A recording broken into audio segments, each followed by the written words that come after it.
नमस्कार students. BSc part first की mechanics में हम रिजिड बॉडी डायनामिक्स पढ़ रहे थे और ये टॉपिक अब लगभग कंप्लीट सा हो गया है और इसमें कुछ परिभाषाएं रह गई हैं जिनको आज हम पढ़ेंगे। एक दो थ्योरम्स हैं। उसके बाद जो हमारा यूनिवर्सिटी का सिलेबस है उसके अकॉर्डिंग ये टॉपिक हमारा कंप्लीट हो जाएगा। तो आज की जो पहली परिभाषा है वो है परिभ्रमण त्रिज्या।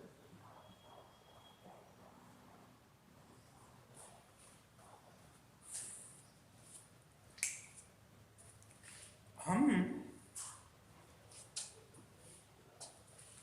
पिछले ही लेक्चर्स में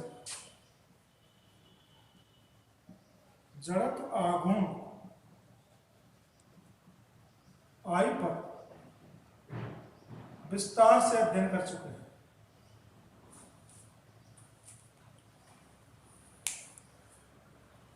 जड़त्व आघूर्ण एक इस प्रकार का फैक्टर है जिसमें की तुलना हम द्रव्यमान से करते हैं। जैसे कि एक सरल रेखीय गति में जिस प्रकार का बिहेव एक द्रव्यमान का होता है उसी प्रकार का बिहेव एक घूर्णन गति में जड़त्व आघूर्ण का होता है। और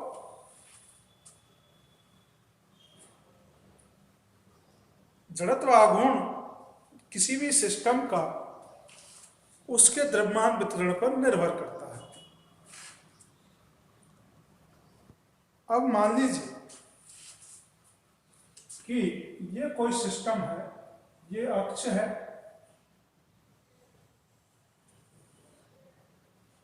और इसके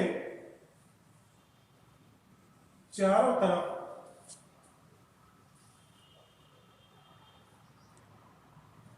ये मोशन कर रहा है। इसको और अच्छे से बना देते हैं।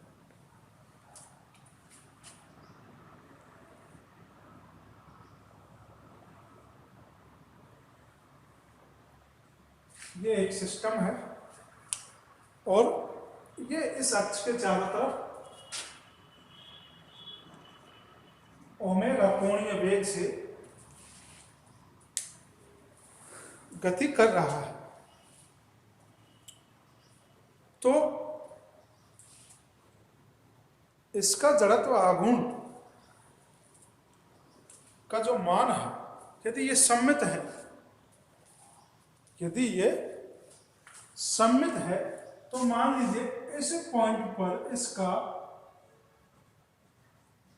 द्रव्यमान केंद्र है और यहां से इसकी दूरी k है।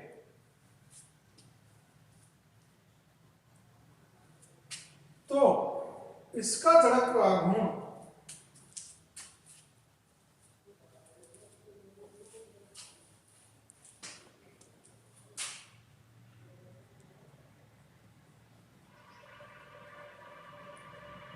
I बराबर एम के स्क्वायर होगा।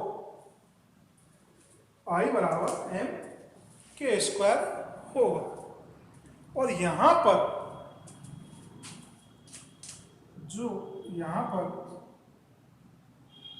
के एक परिभ्रमण त्रिज्या है। के का क्या कहेंगे हम? परिभ्रमण त्रिज्या। तो ये सब किसके लिए है? सममित पिंड के। अब असममित में क्या होता है? असममित में उसका जड़त्व आघूर्ण उसके द्रव्यमान वितरण पर निर्भर करता है। क्लियर है? लेकिन ये जो फॉर्मूला है वो एक सममित पिंड के लिए है, जिसमें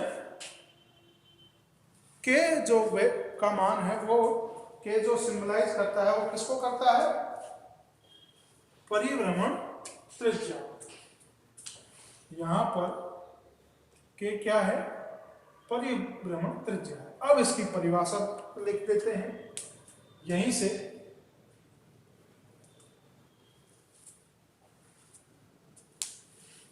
कि घूर्णन करते हुए किसी पिंड की परिभ्रमण त्रिज्या वह वैल्यू है जिसके वर्ग का उसके द्रव्यमान से गुणा करने पर, जिसके वर्ग का उसके द्रव्यमान से गुणा करने पर क्या आ जाए? जड़त्वाघूर्ण आ जाए। क्लियर है? परिभ्रमण करते हुए किसी पिंड की वह त्रिज्या जिसके वर्ग का उसके द्रव्यमान से गुणा करने पर क्या आ जाए? जड़त्व आघूर्ण आ जाए। वो कैसी होती है? परिभ्रमण त्रिज्या कहलाती है। अब भाई ये सिस्टम तो है जो कई कणों से मिलकर बना है। ये R1, R2, R3, R4 बहुत सारे कणों से मिलकर बना है। तो हम ये जानते हैं कि I बराबर mR1 square m2R2 square plus mnRn square होता है। यानी कि एक कण का जड़त्व आघूर्ण उसकी परिभ्रमण अक्ष से दूरी के स्क्वायर और उसके द्रव्यमान के बराबर होगा। और कुल परिभ्रमण, कुल जड़त्व आघूर्ण सबका क्या कर देंगे? हम टोटल कर देंगे तो उसके बराबर होगा। अब I का मान यहां क्या है? mk square sigma miri square तथा k square sigma mir square upon m। इसको कैपिटल M लिखेंगे। होगा नहीं होगा? एक परिभाषा आप यहां से लिख सकते हैं। अब इसको और जनरलाइज करें हम तो M क्या है? M कुल द्रव्यमान है, पिंड का कुल द्रव्यमान। अब उसमें कितने कण हैं? पिंड में यदि n कण हो तो m बराबर m1 m2 mn होगा, या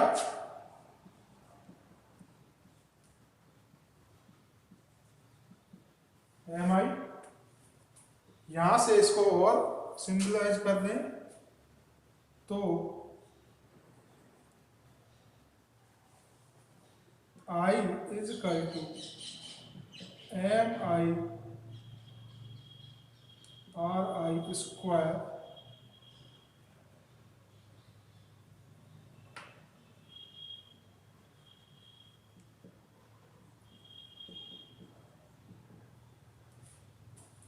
ये भी बन जाएगा। तो परिभ्रमण त्रिज्या की परिभाषा और उसका फॉर्मूला एक ये है, दूसरा ये है। यहां से भी आप निकाल सकते हैं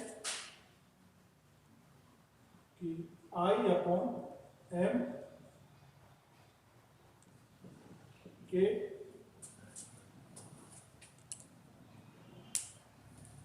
तो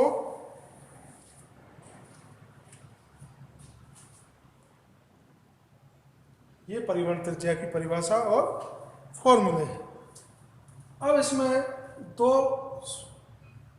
प्रमेय रह गए हैं, सिंपल से प्रमेय है, उन पर एक बार चर्चा कर लेते हैं कि वो किस प्रकार से काम करते हैं।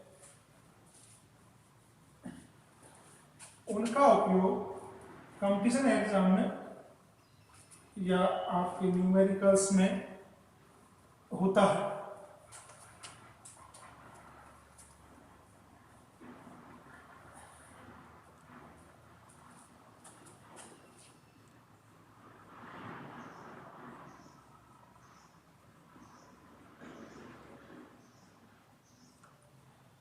दो प्रकार के हैं।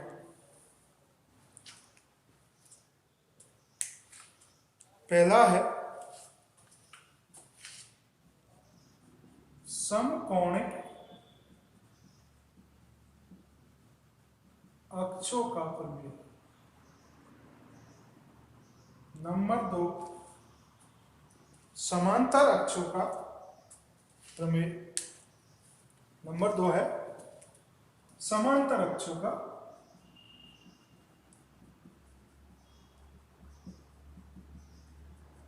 प्रमेय। तो हम पहले प्रमेय को समझें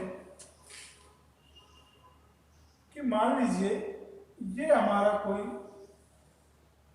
आकृति है और इसमें इसके सेंटर से गुजरते हुए इस प्रकार से मान लीजिए एक डिस्क है, डिस्क के बीच में हम या एक कटी हुई वृत्त जैसी प्लेट है और उसका जड़त्व आघूर्ण उसके सेंटर से बिल्कुल उसके परपेंडिकुलर खड़े हुए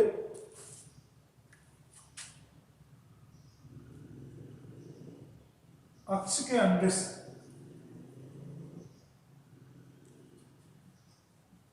लंबवत अक्ष, मान लीजिए ये डायरेक्शन हमारी जेड है, ये एक्स और ये वाई।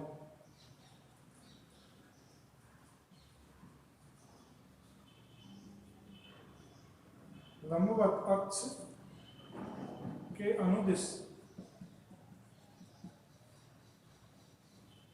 जड़त्व आघूर्ण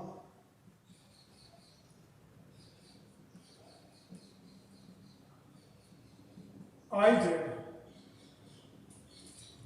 एक प्लेट है और प्लेट के परपेंडिकुलर प्लेट में ऐसे उस पर रखे हुए, इस मान लीजिए प्लेट है और उसके ऊपर ऐसे रखें तो इस अक्ष के अंदिश जो जड़त्व आघूर्ण मान लीजिए आई जेड है। अब इस प्लेट में इसके तल में एक अक्ष ऐसे होगा और एक अक्ष ऐसे होगा। तो इसको हम x मान लें, इसको y मान लें, तो तल में स्थित लंबवत अक्षों के अनुदिश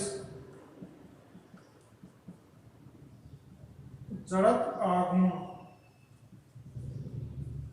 आई एक्स और आई वाई, आई एक्स और आई वाई, ये तो कौन सा था, आई जेड, इसके लंबवत था। अब एक ऐसे और एक ऐसे जो उसके तल में स्थित है, तो इनमें क्या रिलेशन होता है, इसके अनुसार कि आई जेड बराबर आई एक्स प्लस आई, यानी कि किसी भी पिंड के लंबवत तल के लंबवत अक्ष के अनुदिश जड़त्व आघूर्ण उसके तल में स्थित लंबवत अक्षों के जड़त्व आघूर्ण के योग के बराबर होता है। ठीक है भाई। अब आता है दूसरा नंबर का ये, मान लीजिए इसके अनुसार ये कोई आकृति है और इसके सेंटर से गुजरते हुए आई, ये जेड अक्ष है, इसके अंदिश आई जेड जड़त्व आघूर्ण है। अब दूसरा अक्ष हमने ले लिया, इससे ये आई जेड था और ये इससे डी दूरी पर, कितनी दूरी पर, डी दूरी पर, ये जेड है और इसके ही समांतर एक दूसरा अक्ष हमने ले लिया जिसे हमने दिया डी, या I1 के दे देते हैं। तो आई के अनुदिश जो जड़त्व आघूर्ण होगा वो I Z plus M D square होगा, यानी कि दोनों अक्षों के बीच की दूरी के स्क्वायर और उसके इसके पिंड के द्रव्यमान के गुणनफल को उसमें ऐड कर देंगे तो पैरेलल अक्षों के मध्य का जो अंतर है वो हमें आ जाएगा। आ गया समझ में? यानी कि इस अक्ष के अंदिश यदि आई जेड है तो उससे डी दूरी पर स्थित अक्ष का के अंदिश हम यदि जड़त्व आघूर्ण निकालें तो पिंड के द्रव्यमान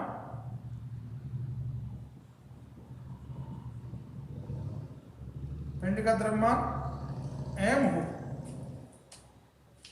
तो उन दोनों के बीच की दूरी को यदि हम उसकी दूरी के वर्ग के में मल्टीप्लाई करके इसमें ऐड कर देंगे तो उस अक्ष के अंदिश उसका जड़त्व आघूर्ण प्राप्त हो जाएगा।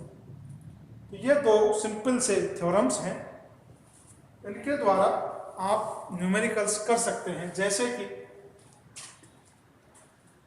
एक एग्जाम्पल लें हम,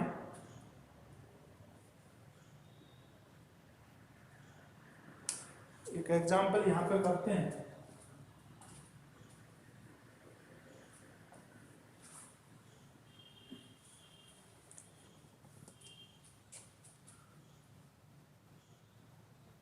एक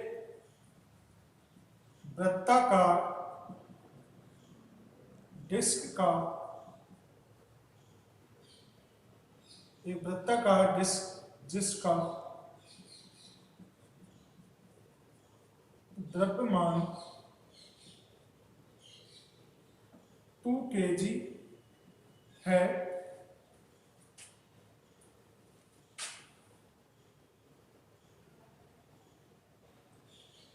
इसके लंबवत अक्ष के अनुदिश जड़त्व आघूर्ण I Z is equal to 5 kg metre square है। तो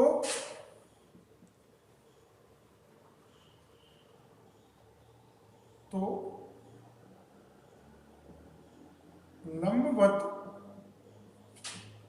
अक्ष के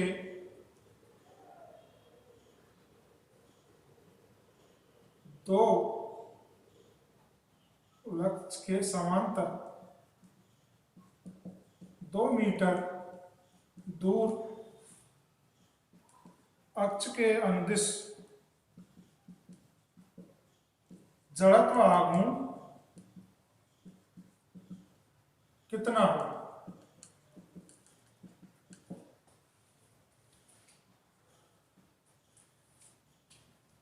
एक वृत्ताकार डिस्क है, उसके जेड डायरेक्शन के अनुदिश आई जेड डायरेक्शन के अनुदिश कितना है? 5 kg मीटर स्क्वायर जड़त्व आघूर्ण। इससे 2 मीटर ये डी कितनी है 2 मीटर तथा इसका वजन कितना है 2 kg। तो आई डी का मान निकालना है। तो आई डी बराबर I Z plus N D square. I Z 5 kg M 2 kg multiply 2 kg metre square. तो 2 और 2 4, ये हो गया 9 kg मीटर स्क्वायर। इस प्रकार से आप किसी भी आकृति का जड़त्व आघूर्ण निकाल सकते हैं। तो अब यहाँ से आपका ये सॉलिड जो रिजिड बॉडी डायनेमिक्स है वो ख़त्म होती है। अब आगे का जो यूनिट है वो हम अगले ही लेक्चर में शुरू करेंगे। तब तक आप इनको रिवाइज करते रहिए, पढ़ते रहिए, और कोई यदि आपको किसी डेरिवेशन में दिक्कत हो तो आप महाविद्यालय में आकर पर्सनली संपर्क कर सकते हैं।